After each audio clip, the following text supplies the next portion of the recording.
Okay, we're gonna do one on Griffons, an ancient, legendary, mythological creature that we've all probably heard of. You might know them from advertisements and certain products and things, or you might know them from recent, as far as Gryffindor in the Harry Potter series, or perhaps you remember them from some ancient mythology that goes back into medieval times and so on shields and coat of arms and things like that. But it goes much further, and he's going to just go into this. This is kind of a remaking of the same video that I did, but a little different. Um, for he kind of puts together the three things that I put together, but he won't put together the fourth and the fifth, which I will go ahead and do again this time. In its more simplistic form, Griffon, off a description, an easy description that given, would have been that the front half of it would have been something that looked like an eagle or a hawk or a falcon, and the rear end was of a lion. In its more complex forms, the tail has an effect to it, such as a scorpion's whip or so on, that the manticore has, but he still contains some of the same traits. So it can be from 2 to 4 traits that are given, and that usually is corresponding either to 2 zodiacal terms or all 4 cardinal points, as it does so easy in the manticore that has a man's head. It looks very similar to this, but a scorpion's tail. Has a goat on its back and so on. Why would that be? Well, if you look at the zodiacal terms of the way they go around it, that's right behind it. That's on his back. So also in the time carriage that we're talking about, you can almost designate what era they're talking about, of a 2,000 year period, basically, the age of, because Leo is prominent in it. Well, there's other depictions that'll show this with a lion's head and so on too. Well, it's not as popular at all. They like this bird thing, goes with the wings and everything. We'll get into that a little bit more here. But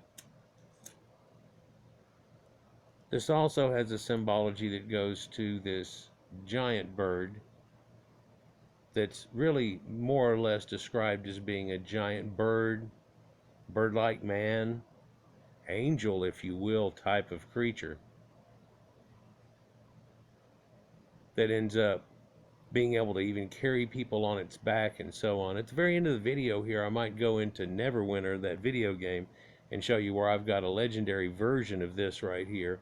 And although riding around on them you can't fly, well, you can kind of soar for a little bit, and if you jump off this real high point you can soar for pretty long, but you really can't fly effectively on him. But whenever you call him out, he comes down and pecks people. Does a decent amount of damage if it's a low-level character, but what it does do is do a huge debuff to him. The new thing with the new mount deal they've got going on also now is he gives you a heal over time. So both seem to be a little helpful.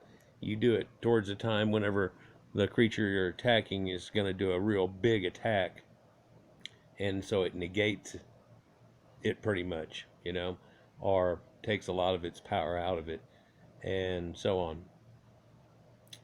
But let's go ahead and look into this a little bit more. But looking at just the sheer face of this, hopefully you can see in this anamorphic type style that's given here, which is a very modern depiction, but it carries way back, that you can see this eagle-faced creature in the anamorphic form it is in the Sumerians, where it's got the pine cone and a face just like this, and it's doing it. But how about Horus and other things? And it's just denoting a certain age or a certain aspect.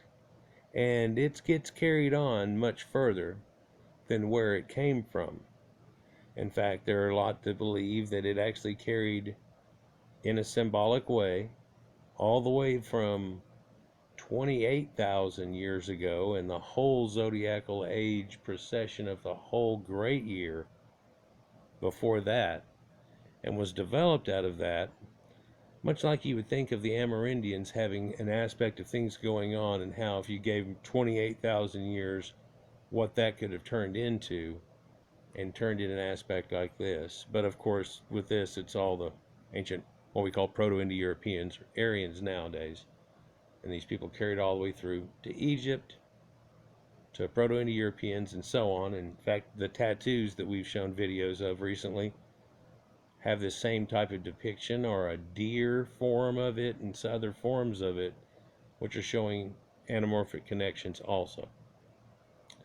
So, even though this is from a couple of years ago, the ancient origins of the legendary Griffon. The Griffon is a legendary creature with the head and wings of an eagle, and the body, tail, and hind legs of a lion, as the eagle was considered the king of the birds, and the lion the king of the beasts, where a griffin was perceived as a powerful and majestic creature. During the Persian Empire, the griffin was seen as a protector from evil, witchcraft, and slander. Now, so when we say the king of the beast, we know that that symbology is carried through, and definitely in Sumeria and in the starting of the Egyptian, and of course they take it off in their own way. But the king of beasts is definitely denoted, especially in stuff like the Gibel Arok knife, which I did a video on just recently. But it denotes this power, and you find it all across the northern part. And you think, well, lions are only down in Africa now and everything. Well, there was a Barbary coast lion that came all the way around and through, and actually in this area of the Fertile Crescent back whenever it was quite much more luxuriant. In fact, I just did a video on Anatolia and so on, and I seem to have skipped the whole thing I was thinking about telling you about how luxuriant it used to be. And there used to be ancient cedar forest and all that situation, so it doesn't even look like it used to be. Can you imagine it? But what can you imagine? Well, people in far-off lands can imagine there are a bunch of things. Up until the 1800s, we still thought there might be an island that time forgot. And there might be a dinosaur-type creatures and things, or a King Kong even type thing on it and everything. Well, we come to find out that, yeah, there is one like that. It's a Komodo dragon, and its bite causes all kinds of problems, but they're not as big as you would think. Just like a crocodile is not as big as you think, but it doesn't take but something that big and you're gone. Like a great white shark. Yeah, it doesn't even take a great white shark to actually kill somebody. But that's again a left field idea. So it protects you from evil, witchcraft, and slander. So in no way was this thing really bad. Although the griffin is often seen in medieval heraldry, so it was carried all the way through to that from the time I'm talking about into a modern day. Its origins stretch further back in time. For instance, the ancient Greek historian Herodotus wrote, "But in the north of Europe there is by far the most gold.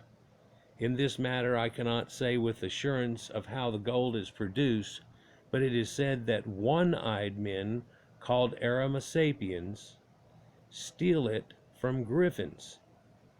But I do not believe this, that there are one-eyed men who have a nature otherwise the same as other men. The most outlying lands, though, as they enclose and wholly surround the rest of the world, are likely to have those things which we think the finest and the rarest." Now, people give Herodotus a lot of razz for all of his stuff, and I've talked about him quite a bit in his things, but what he says is hearsay.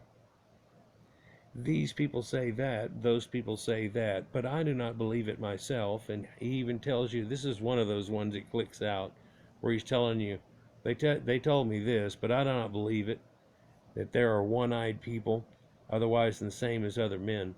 Well, you come to look at it, and the ancient smiths and stuff would put a patch over one eye, much looked like a pirate, but they weren't doing that for anything other than shielding that side from the fire and the everything else that's going on and protecting that eye, because you'd find that the eye turned that way and everything would quite often get slag in it and so on. So you would turn your head and you'd have this little thing. It's way before any type of welding shield situation goes on.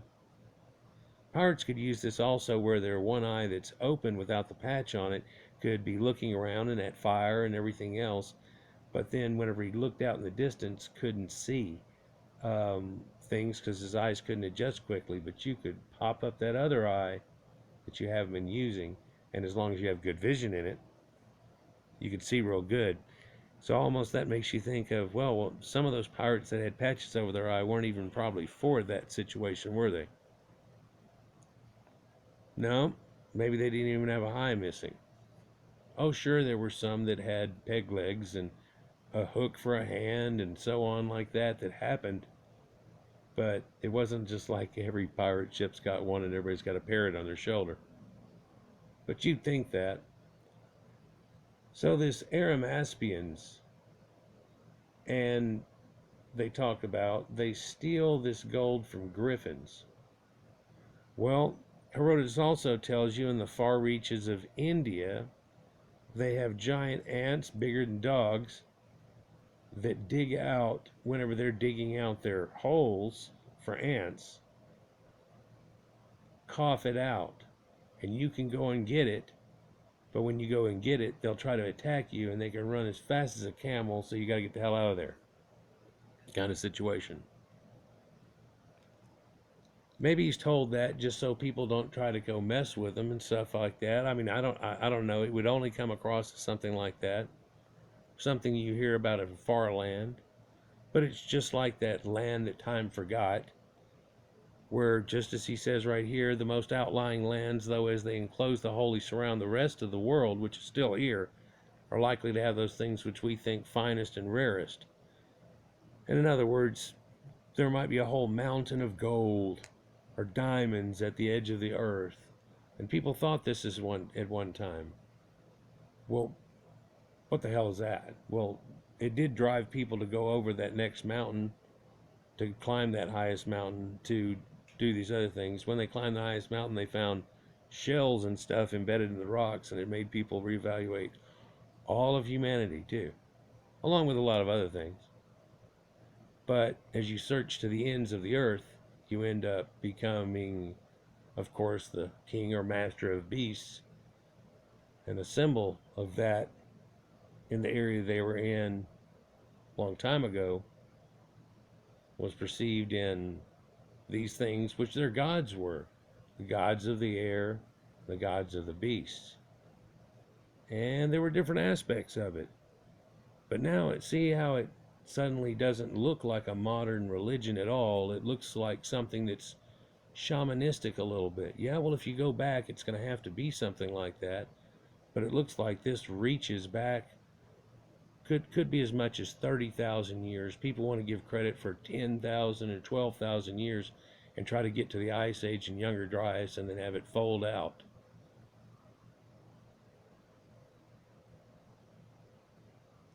There's a few little things that show things, though, that maybe make a difference, but there's a big missing spot, Lacuna. While griffins are most common in the art and mythology of ancient Greece, we know of, there's evidence of representations of griffins in ancient Persia and in ancient Egypt, dating back to as early as the 4th millennium BC. On the island of Crete in Greece, archaeologists have uncovered depictions of griffins in frescoes in the throne room of the Bronze Age palace of Knossos, dating back to the 15th century BC. So we talk about the Persians again, and of course the Persians, even Darius himself called himself an Aryan, and that they were of the race Aryans, that he controlled this area. Herodotus says the same thing. In fact, he says that the Medes used to be called Aryans, and all the people of that whole area used to be called Arya, until Medea came from Athens and they changed their name, just as Perseus had done with Persia. So people had a broader name at one time, apparently, just cast over themselves, and we know that in linguistic terms for that same time. It's strange.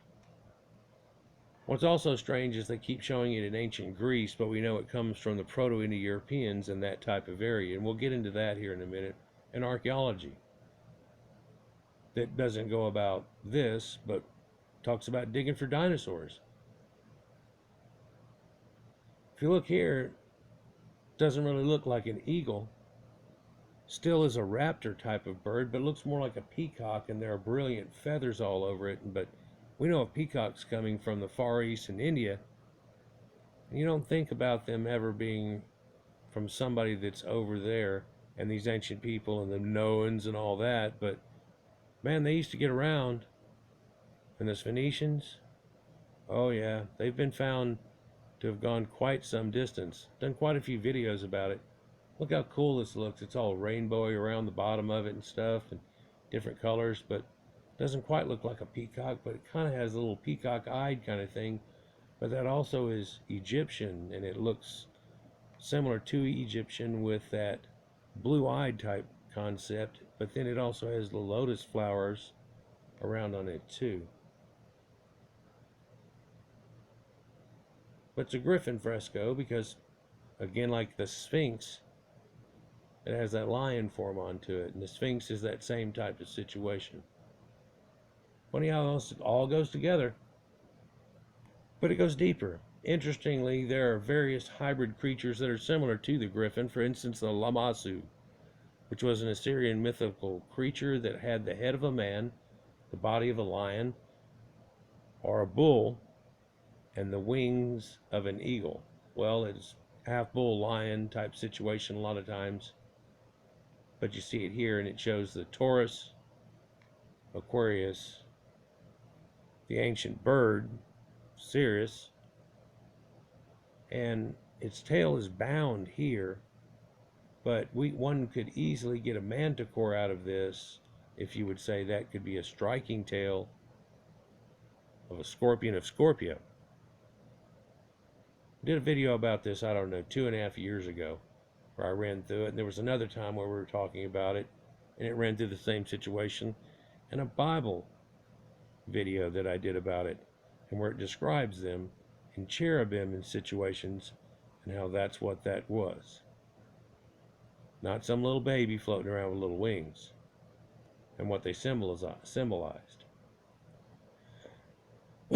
Further to the east, a part man, part bird creature known as the Garuda served as a mount for the Hindu god Vishnu. So the same people are connected with this.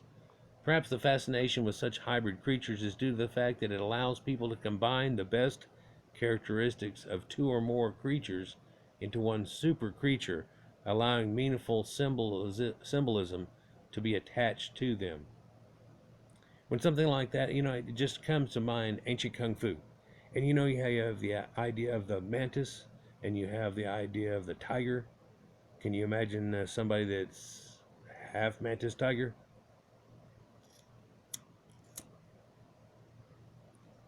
Well, they studied two different things, and if you remember Kwai Chang Caine in the Kung Fu show that used to come on with David Carradine, remember that?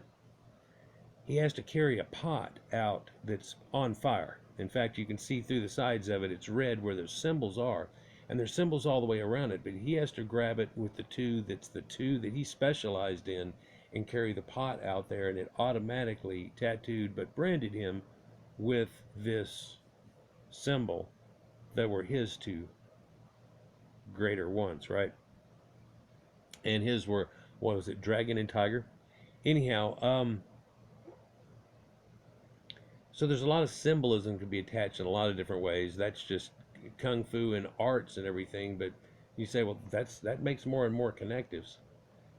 So here we can see there's this giant rock eagle that's very much like the Lord of the Rings situation that can carry people around, and so it makes that little connective too. But this god Garuda, but in Tales he gets bound up to the point that he is so strong he's big enough, like the rock eagle, big enough to pick up an elephant or a rhinoceros and toss it.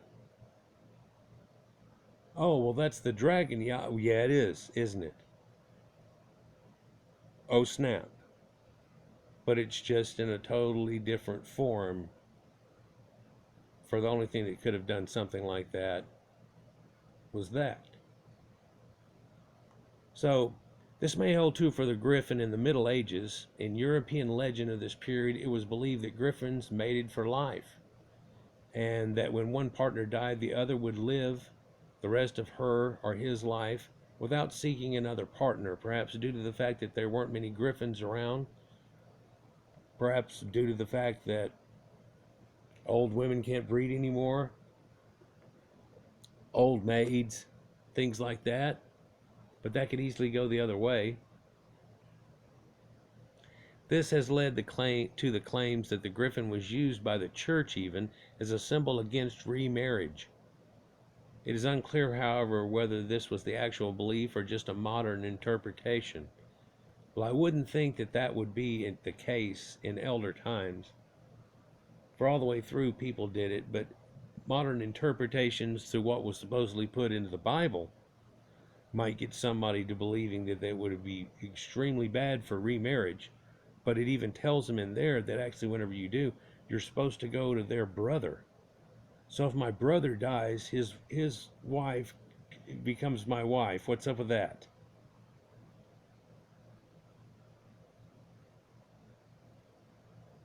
I just there was a people that did things like this a long time ago, but in a modern interpretation, we wouldn't do that. Although the griffin might seem like a creature conjured up from the imagination of mankind, like, ooh, wonder what's on that mysterious island, there might actually be some truth to this creature. One theory suggests that the griffin was brought to Europe by traders traveling along the Silk Road from the Gobi Desert in Mongolia. In this desert, the fossils of a dinosaur called Protoceratops can be found, as these bones, especially the skull, which has a bird-like beak, were exposed on the desert floor. Ancient observers may have interpreted them as proof of such a hybrid creature once lived in the desert, like a dragon. Yet it has been shown that stories of the griffin have been around even before the Silk Road was developed. Perhaps it was stories about the griffin that made the traders interpret the fossils of the Protoceratops as that of the legendary creature. Well, I would say it could work in both ways, but we all know that the Silk Road goes back much longer than Marco Polo and the whole situation going on there, for they have found that this Silk Road wasn't really a Silk Road. In fact, you could have called it a lot of different names other than that, and even whenever it was the Silk Road, there's a lot of spices, if you will, being traded at that time too, and going through there. And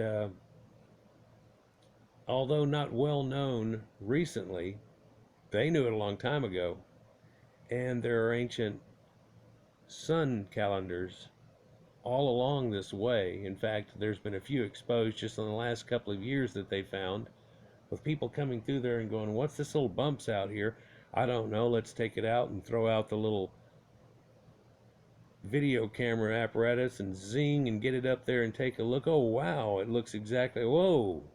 Hey, let's get the archaeologist out here on this. And they looked at it all up and they go, oh, this is Arkham. And you know what? You're on the exact same parallel as Stonehenge, a few other important sites that denote the farthest reach of the moon during its apexes. And it's like, so when we think that these people are just doing it on a whim, it's not on a whim in any way, situation, and form. In fact, they have a way of denoting longitude and latitude and getting themselves to the point of this within a few thousand meters of being exactly on with each other. Yeah, far, far apart. Far, far apart. Did a video on it recently. So one would think that that's where a lot of dragon or situations come from. Sure, it's crocodiles and things, and Leviathan and that type situation, but in another situation, it's Also, where you would find something like a T-Rex skull or any just plant-eating dinosaur, the way that their head even looked, and you could come up with something that came out to be a dragon. But we've recently done a few videos where we discuss dragons. We've almost dragged ourselves to death, but there's still a few more connections. In fact, this is one that's very similar in itself. A different creature. One that, if drawn in a different way, could easily come out to be a dragon. And looking at a protoceratops, it would have had a more beakish type form to it. A lot of dragons aren't able to fly, but giving it that beakish form sure enabled it to, didn't it?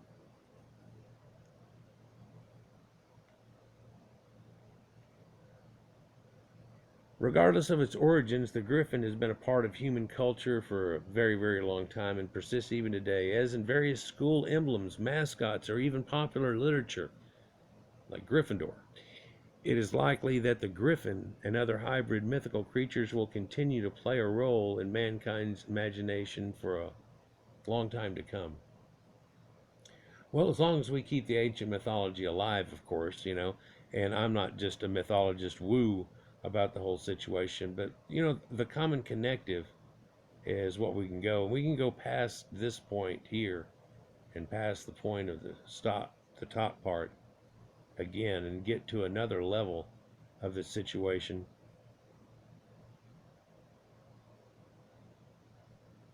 And these winged people that we still have today, symbolized as angels, and it's been kept. There's been a few things kept sacred, and such things as the phoenix and its concepts. Going in the way back machine here. So how much time we got? Oh, what the hell. Let's just take a look here. We'll go to this Neverwinter game here I've got this griffin mount I was telling you about, so I'll show you a griffin up close and run around on it for a minute. I don't think I have, it's not what's on right now. I think I've got a magic carpet on, which, that looks a little fuzzy. Hopefully this hasn't been fuzzy.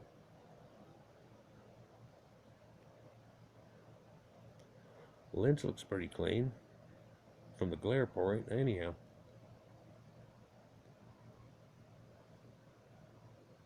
It's got to load, and it takes a minute here. It's had so many updates to it. It's huge now.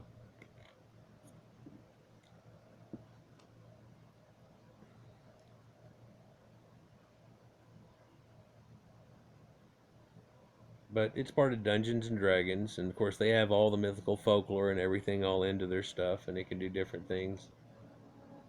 I'll tell you about a D&D campaign I had like that while this loads up. Here's a new area. We're in Avernus, the first layer of hell. Woo! Yeah, there's the demon lady. Zariel. It's really Ariel gone bad. Yeah, they've got the whole thing in there, really. It's just, and then you've got to bring her back and make everything right. And I've got on my Halloween outfit with my pumpkin thing on too. Deathmoon still has her demon wings on though. I think I still have them on my, yeah, still have them on my healer too, or my cleric, my holy man. So let's jump on Fist. He's my main guy here, and I just like the little spiky outfit. It's pretty killer. You'd think, if all came down to and you shot your last shot, you could turn around and just run and grab somebody, or try to tackle them. So let's see. Let me do my little call out here and pray, and then so right now, yeah, I'm on a magic carpet. I'm in Chult, which is very India, and in fact, it's the land of the lost because it has dinosaurs in it. So it's what we were kind of talking about. Hey, look, I can do a loop-the-loop. Wow, Yeah. So let's get to my mounts here. Let's change my appearance. And oh yeah, okay. So I'll just show you a couple of these real quick. Here's the apparatus of Gone, and it's like a lobster, right? Ching ching. But I've got a couple that are in there. In fact, here's the armored Griffon, and I can pull it up. If I go out to fight any of these guys, it comes out and it attacks them real quick. I'll see if I can just go out and do somewhere. Well, hell, I can go anywhere here, can't I? Let me, I go to Roth Valley. It's kind of a homestead situation. It gets overrun by spiders, but it's just kind of out in the open, and there's these giant spiders, and I'll take and throw it out. I'll ride it out there, but then I'll,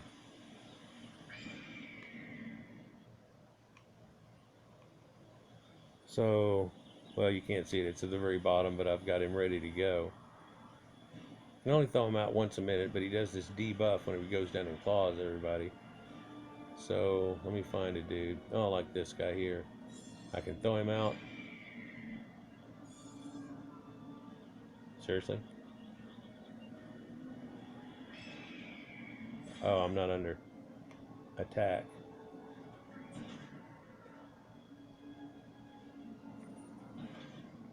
Oh hell, I can just one-shot these guys to death. Where's these spiders at? Alright, here's one attacking. So I call out that